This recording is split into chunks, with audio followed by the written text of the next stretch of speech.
6. 감옥으로부터의 탈출. 고통체에서 우리를 해방시키는 것들. 당신이 무엇을 말하고 어떤 일을 하고 어떤 얼굴을 세상에 보여주려고 하든 관계없이 당신의 마음 상태와 감정 상태를 숨길 수는 없다. 누구든지 자신의 내면 상태에 해당하는 에너지 장을 내뿜는다. 그리고 대부분의 사람들은 의식적으로 무의식적으로라도 상대방이 내뿜는 에너지를 감지한다. 상대방을 어떻게 느끼고 어떻게 반응하는가가 그것에 의해 크게 좌우된다. 고통체로부터의 자유는 먼저 자신이 고통체를 가지고 있음을 깨닫는 일부터 시작된다. 그런 후에 더 중요한 것은 충분히 현재의 순간에 머무르는 능력, 충분히 깨어있는 능력이다. 그럼으로써 고통체가 활성화될 때 부정적인 감정이 심하게 흘러들어오는 것을 느끼고 자신 안에 있는 고통체를 알아차리는 일이다. 그렇게 알아차릴 수 있다면 그 고통체는 더 이상 당신인 척하며 살아가거나 당신을 통해 자신을 재생시키는 일이 불가능하다. 의식적으로 현재의 순간에 존재하는 것만이 고통체와의 동일화를 끊을 수 있다.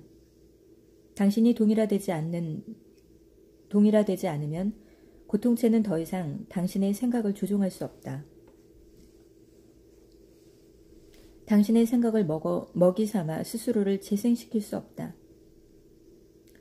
대부분의 고통체는 처음에는 잘 사라지지 않지만 당신이 고통체와 생각의 연결을 끊어버리면 고통체는 에너지를 잃기 시작한다.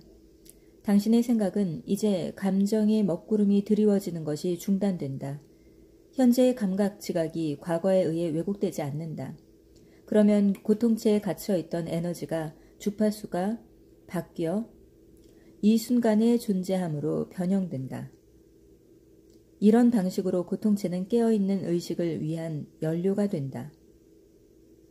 그런 까닭에 우리의 행성에서 가장 지혜롭고 최고의 깨달음을 얻은 인물들 대부분은 한때 무거운 고통체를 지니고 있었다.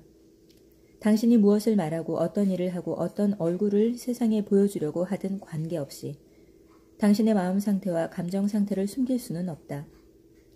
인간은 누구든지 자신의 내면 상태에 해당하는 에너지장을 내뿜는다.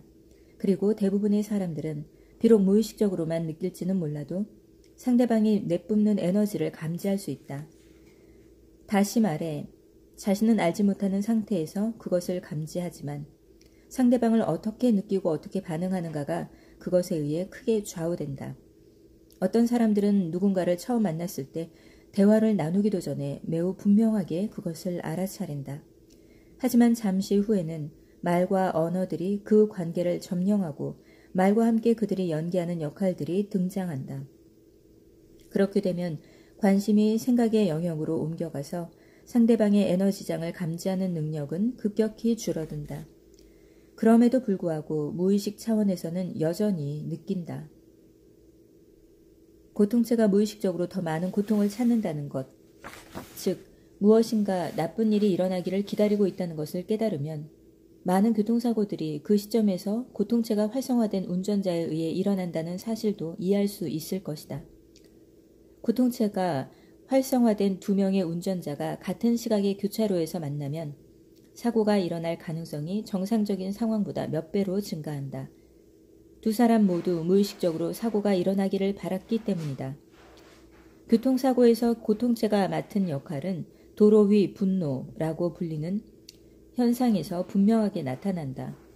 운전자는 앞에 가는 차가 너무 느리게 운전한다는 등의 사소한 일에도 폭력적으로 변한다. 많은 폭력 행위들이 일시적으로 미치광이가 된 정상적인 사람들에 의해 저질러진다. 전 세기 법정에서 변호사가 이렇게 말하는 것을 듣게 된다. 이것은 전혀 이 사람답지 않은 행동입니다. 그리고 피고는 마치 뭔가에 쉬었던 것 같습니다. 하고 말한다. 내가 아는 한 아직까지 본 사건은 정신장애로 인한 판단력 상실이 그 원인입니다. 저의 의뢰인의 고통체가 활성화된 것이며 당사자는 자신이 무엇을 하고 있었는지 모릅니다. 사실 범인은 그가 아닙니다. 그의 고통체가 한 짓입니다. 라고 판사 앞에서 변론한 변호사는 없었지만 머지않아 나올지도 모른다. 이 말은 고통체에 사로잡혔을 때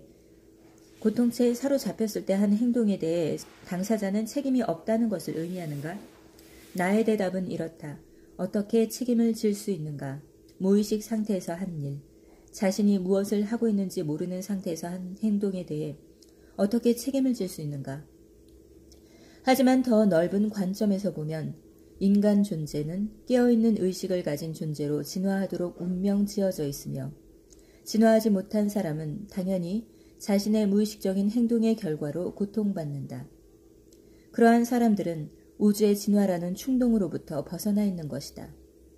그런데 이 견해마저도 부분적으로만 진리일 뿐이다. 더 높은 시각에서 바라보면 우주의 진화에서 이탈하는 것은 불가능한 일이다. 인간의 무의식과 그것이 만들어내는 고통까지도 진화 과정의 일부이다.